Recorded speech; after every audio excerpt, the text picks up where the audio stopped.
So I want to go back to, because I feel like it kind of makes sense weaving in now what we talked about a little bit last week. So I was doing that Hockey Canada coaching thing, and they had a bunch of different speakers come in, and the one guy was talking about how they kind of survey Canadian hockey players to see kind of where the players are at. So they were running through like their analytics on how they evaluate what's missing, what are we seeing players have and don't have, where do we feel like we need to fill in gaps and whatever. This all through like Hockey Canada. So the one stat that I brought up last week that I want to touch on again was they were saying of active players in the NHL by percentage, the highest number of players are first round picks, second highest is second round picks, and then the third highest is undrafted. So it's not third rounders, fourth round, fifth round. It's not that. It's first rounders, second rounders, undrafted players. And so last year there's 157 players undrafted in the NHL. And maybe the answer to the question I'm going to ask you is there's no answer, and who knows? Because who knows? But why would you think that is? So like why? Because in you'd think that okay, the third round pick, fourth round pick guy, like they would have a much higher likelihood of playing than someone who didn't get drafted at all, but that's not the case. So like where does your mind go with that stat? Or like what do you think of in terms of why that could be? And this is just we're just talking shit, like who knows? Yeah, but like what do you there's some validity to what there's validity to the thoughts that we're gonna have. Like, first of all,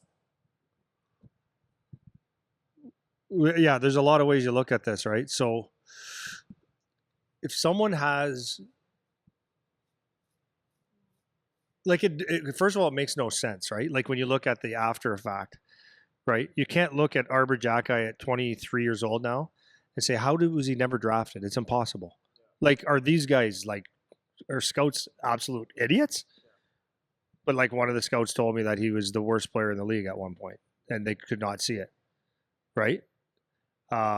We talked about Logan Morrison. We just had that conversation the other day.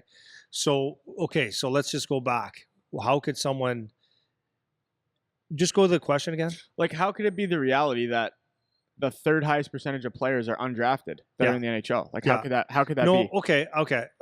So I could go like a lot of different ways, and one would be more of a. I'll try to steer you as you go. Yeah. But one would be I'm an asshole theory. Okay. Sometimes guys are hyped from the time they're 15. True? Yeah. And I'm not saying that's why guys get drafted in the NHL, but let's just go. I don't want to say, okay, let's go with, because there was a documentary about him. What's his, Daigle? Yeah. Daigle. Okay. Daig, however you say it. So he was like projected to be number one. You're number one. You're number one. You're number one. You're number one. Number one. You're going to be a star. Then they get there and he's just not ready for whatever reasons. And it could be, in this documentary kind of was like maybe bad timing and all this kind of stuff. But you're projected to go so high. So that's number one. It's almost like when you get that early 15, 16, 17-year-old hype, like you should be a first rounder or whatever, you can ride that for a while. It's almost like they're trying to knock you down. Like Shane Wright, they were trying to knock him down too. And they did. But you can see how, like, just take Shane Wright from a recent draft, how, people were like freaked out. How did he not go number one? Well, first, you don't scout. But there was obviously some flaws in his game. So maybe those flaws are fixed now, right? Or maybe he's just needed time. I mean, they talked about the same thing with Lafreniere in New York. I mean, they didn't give the guy more than a year or two but now look at him, right? So sometimes it takes time. But some of those guys that are on that peak, or you don't know if they peak, right?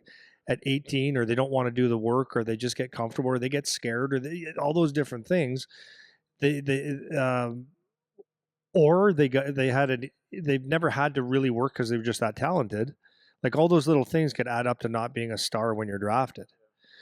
And then on the other side is you get kids that they just work and they do the work. They've eaten shit sandwiches for a long time, and everything they do, not everything they do, but they do things well.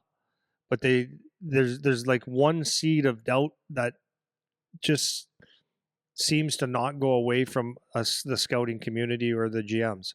And it's that one seed of doubt that they just say, I don't think it's going to work. And it doesn't make anybody wrong because, like I said last week, it doesn't matter, actually. If you're second overall or not drafted, the goal is not when you're 18, it's when you're 25 or 24. But I think there's that you could get the early hype, and I mean, I've got look at a couple draft picks on my wall, right? First round picks that played a couple games because early first round picks or first round picks. And then we got Matt Martin up there that never was drafted, and he's got the longest career out of any one of those guys, right? So we got Aaron Ekblad, first overall, to Matt Martin on that wall that was never drafted, and Ryan Wilson. Matt Martin, I think he's at 17 years of the NHL now. It's what you do. It's what you do when you continue on. Like, I think one of the things that a lot of people realize or don't realize is that getting drafted or even signing a contract, it's just one day, one event. There's a long road, and it's all about the work, and it's all about putting in the effort, and it's all about getting better and treating yourself in your career like you are a professional. I think a lot of guys forget that. So I think scouts, and then we just go to the draft. You look at the lists right now, and you and I could take 10 guys and look at the list, and we're all going to go, why would that guy even? I don't like him. And they got him as a 20. That would be Jet Luchenko right now. Hey, it sucks. But you look and like they're looking at everyone this year says it's Celebrini will go first.